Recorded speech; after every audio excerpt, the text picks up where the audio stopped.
Timothée Chalamet made a memorable entrance at the UK premiere of the Bob Dylan biopic, A Complete Unknown, on Tuesday, arriving at the BFI South Bank on a Lime bike.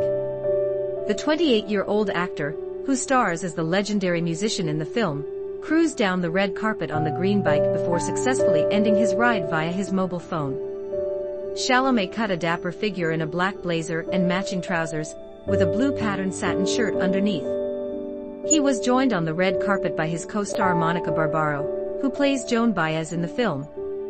The movie, directed by James Mangold, focuses on Dylan's early career, his transition from folk to rock, and his performance at the 1965 Newport Folk Festival. Chalamet has been praised for his portrayal of the music legend, with many critics noting that he bears a striking resemblance to Dylan in his younger years. A Complete Unknown is set to be released in the US on January 26, 2025.